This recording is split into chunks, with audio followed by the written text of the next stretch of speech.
Hello students, आज हम हिंदी में कक्षा 5 में कविता 12 गुरु और चेला वो कविता आज हम पढ़ेंगे।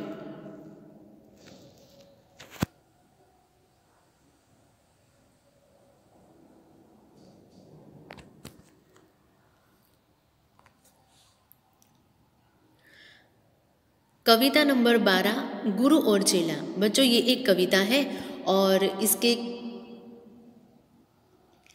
इसके कवि है सोहनलाल द्विवेदी। तो आइए इस कविता को हम पढ़ते हैं। गुरु एक थे और था एक चेला, चले घूमने पास में था न धेला। चले चलते चलते मिली एक नगरी, चमाचमती सड़कें चमाचमती डगरी। गुरु एक थे और था एक चेला, चले घूमने पास में था न धेला। चले चलते चलते मिली एक नगरी, चमाचमती सड़कें चमाचमती डगरी। इस पंक्ति के माध्यम से कवि कहना चाहते हैं कि एक गुरु थे और एक चेला था। एक रोज दोनों घूमने के लिए निकल पड़ते हैं। चलते चलते वो लोग एक नगरी में यानी कि एक नगर में पहुंच जाते हैं। वहां की सड़कें चमाचम थी। मिली एक ग्वालिन घरे से गगरी। तभी उन्हें एक ग्वालिन दिखाई देती है कि जिसके सर पर एक घड़ा था। गुरु ने कहा, तेज ग्वालिन न भगरी, बता कौन नगरी बता कौन राजा, कि जिसके सुयस का यहाँ बजता बाजा। मिली एक ग्वालिन धरे सिस गगरी। गुरु ने कहा, तेज ग्वालिन न भगरी, बता कौन नगरी बता कौन राजा, कि जिसके सुयस का यहाँ बजता बाजा। तभी उन्हें रास्ते में एक ग्वालिन दिखाई देती है जिसके सर पर एक घड़ा था। गुरु ने कहा, गुरु ने ग्वालिन से कहा कि यहाँ ये कौन सी नगरी है और यहाँ का राजा कौन है, यहाँ किसका बोलबाला है। वापस से रिपीट कर रही हूँ। गुरु एक थे और था एक चेला, चले घूमने पास में था न धेला।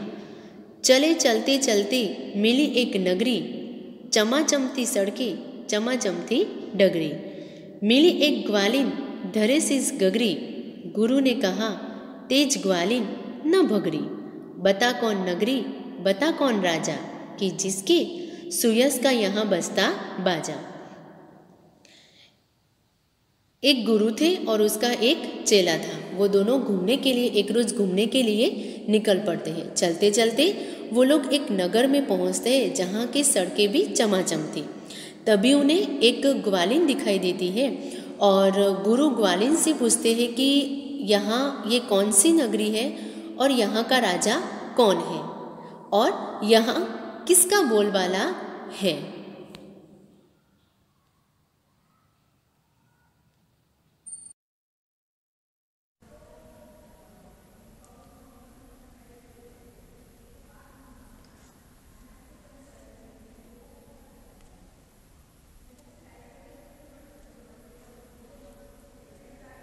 कहा भड़के ग्वालिन ने महाराज पंडित, पधारे भले हो यहाँ आज पंडित। यह अंधेर नगरी है अनबुझ राजा, टके सिर बाजी टके सिर खाजा।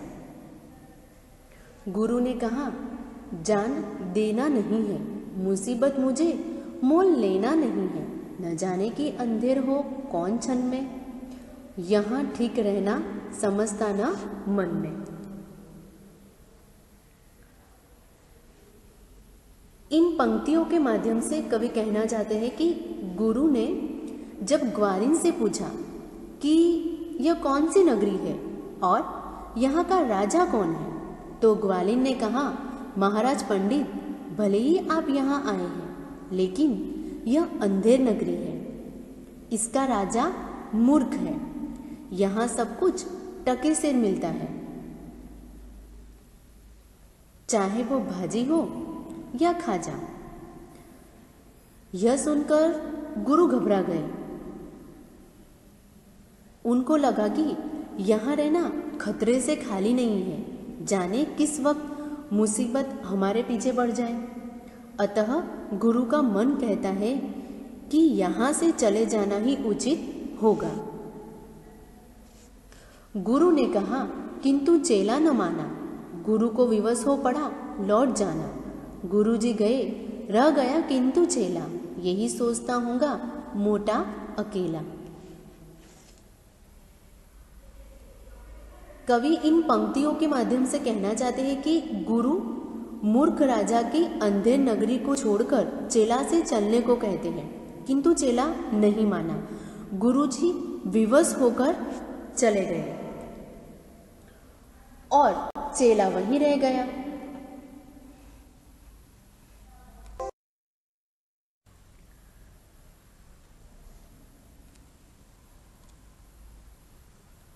चला हाट को देखने आज चेला, तो देखा वहां पर अजब रेल पेला। टके सिर हल्दी, टके सिर जीरा, टके सिर ककड़ी, टके सिर खीरा। टके सिर मिलती थी रबड़ी मलाई, बहुत रोज उसने मलाई उड़ाई। सुनो और आगे का फिर हाल ताजा, थी अंधेर नगरी, था अनबुझ राजा। चला हाट को देखने आज चेला।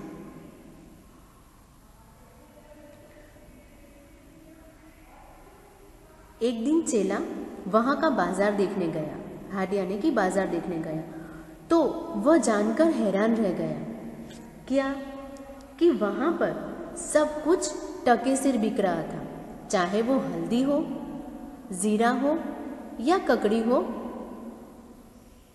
या खीरा, सब कुछ वहाँ पर टके सिर मिल रहा था।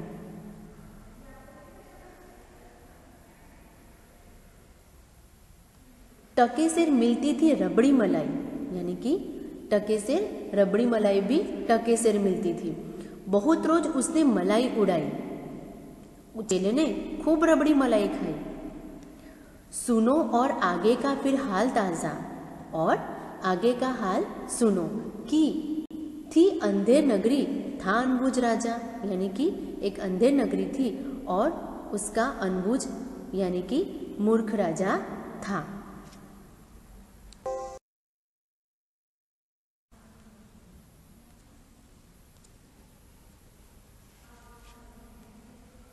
बरसता था पानी, चमकती थी बिजली, थी बरसात आई, दमकती थी बिजली। गरजते थे बादल, झमकती थी बिजली, थी बरसात गहरी, धमकती थी बिजली।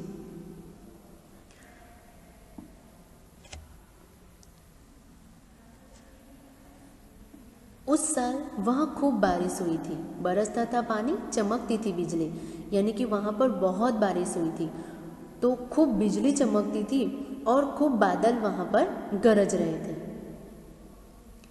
गिरी राज्य की एक दीवार भारी, जहाँ राजा पहुँचे तुरंत ले सवारी। झपट संतरी को डपट कर बुलाया, गिरी क्यों यह दीवार, किसने गिराया।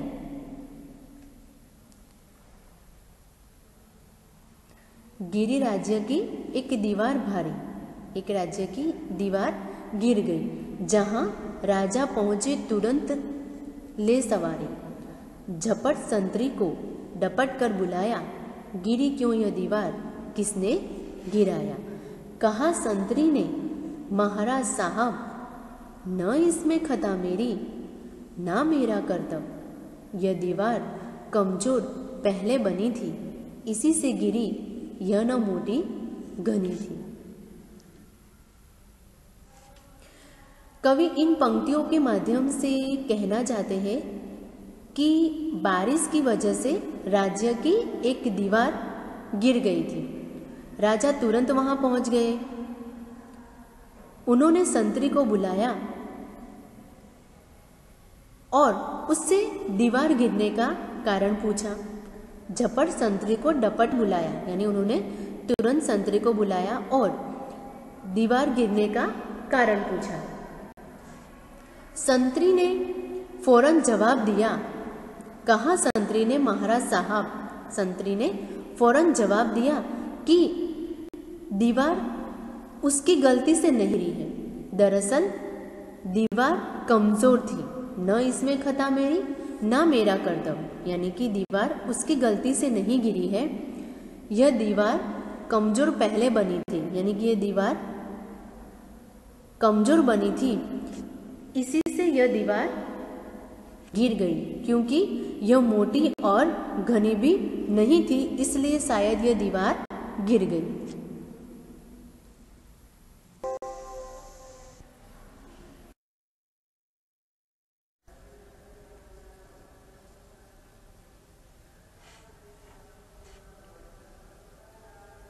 खता कारीगर की महाराज साहब, न इसमें खता मेरी या मेरा करतब। बुलाया गया कारीगर झट वहाँ पर, बिठाया गया कारीगर झट वहाँ पर। कहा राजा ने कारीगर को सजा दो, खता इसकी है आज इसको कजा दो। कहा कारीगर ने जरा की न देरी, महाराज इसमें खता कुछ न मेरी।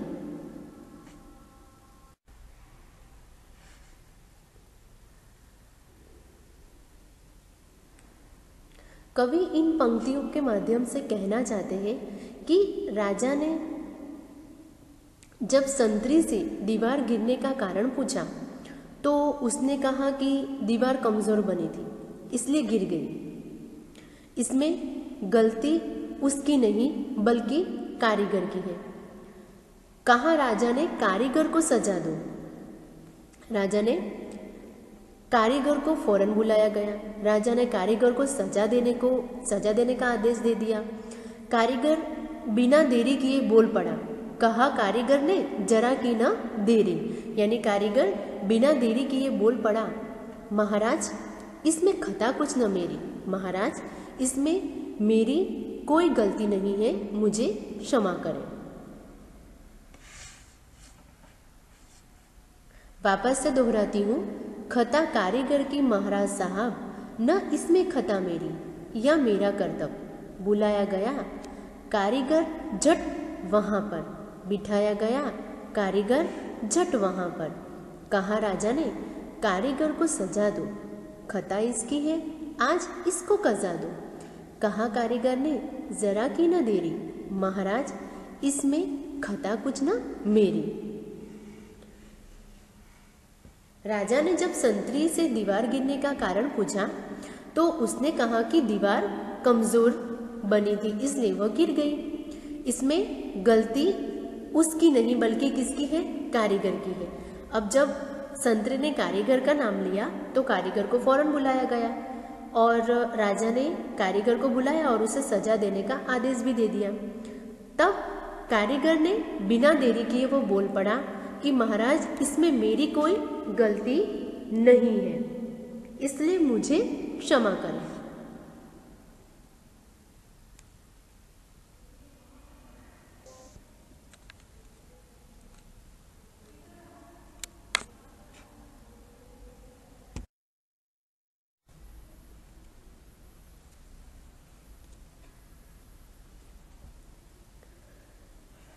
यह भिस्ती की गलती, यह उसकी शरारत, किया गारा गीला उसी की यह गफलत। कहा राजा ने जल्द भिस्ती को बुलाओ, पकड़कर उसे जल्द फांसी चढ़ाओ। चला आया भिस्ती, हुई कुछ न देरी। कहा उसने इसमें खता कुछ न मेरी, यह गलती है जिसने मशक को बनाया, कि ज़्यादा ही उसमें था पानी समाया। यह भिस्ती की गलती, यह उसकी शरारत। जब कारीगर ने तुरंत अपना बचाव करते हुए राजा से कहा कि उसकी नहीं बल्कि भिस्ती की गलती है, क्योंकि उसी ने गारा गीला कर दिया था। तब राजा ने हुक्म दिया, कहा राजा ने जल्द भिस्ती को बुलाओ। तब राजा ने हुक्म दिया कि भिस्ती को फौरन बुलाकर उसे फांसी पर चढ़ा दिया जाए। चला आया भिस्ती, हुई कुछ न देरी। भिस्ती आते ही अपना बचाव किया और कहा इसमें खता कुछ न मेरी, इसमें मेरी गलती नहीं है, यह गलती है जिसने मशक को बनाया, बल्कि मशक वाले की यह गलती है। कि ज्यादा ही जिसमें था पानी समाया। उसी ने मशक में पानी ज्यादा मिला दिया था, जिसके कारण दीवार कमजोर हो गई और गिर गई। यह भिस्ती की गलती, यह उसकी शरारत, किया गारा गीला उसी की यह गफलत। कहा राजा ने, जल्द भिस्ती को बुलाओ, पकड़कर उसे जल्द फांसी चढ़ाओ। चला आया भिस्ती, हुई कुछ न देरी, कहा उसने, इसमें खता कुछ न मेरी। यह गलती है जिसने मशक को बनाया, कि ज्यादा ही जिसमें था पानी समाया।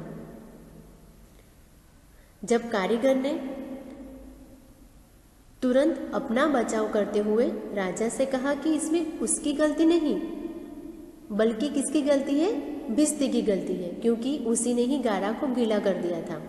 तो राजा हुक्म देते हैं कि भिस्ती को फौरन बुलाया जाए और बुलाकर उसे फांसी पर चढ़ाया जाए।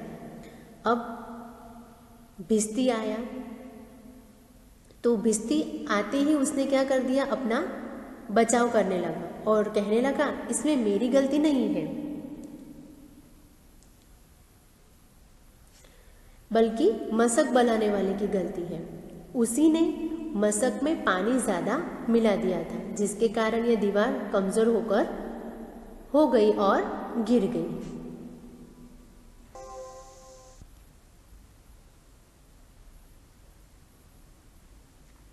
मशक वाला आया, हुई कुछ न देरी, कहा उसने, इसमें खता कुछ न मेरी। यह मंत्री की गलती है, मंत्री की गफलत, उन्हीं की शरारत, उन्हीं की है हिकमत। अब भिस्ती के कहने पर मशक वाले को बुलाया गया। भिस्ती ने कहा कि इसमें मेरी कोई गलती नहीं है, ये गलती किसकी है? मशक वाले की है। तो मशक वाले को बुलाया गया। उसी ने भी अपना बचाव करते हुए कहा, दीवार गिरने में मेरी नहीं, बल्कि मंत्री की गलती है। उसने क्या कहा कि दीवार गिरने में उसकी गलती नहीं है, बल्कि मंत्री की गलती है। मंत्री की गलती है, मंत्री की गफलत, उन्हीं की शरारत, उन्हीं की है हिकमत, यानी कि ये गलती मेरी नहीं है, यह मंत्री की गलती है। तो बस बच्चों, आज हम इतना ही देखेंगे। इस कविता का दूसरा हिस्सा, दूसरा भाग हम नेक्स्ट वीडियो के अंदर देखेंगे। Thank you.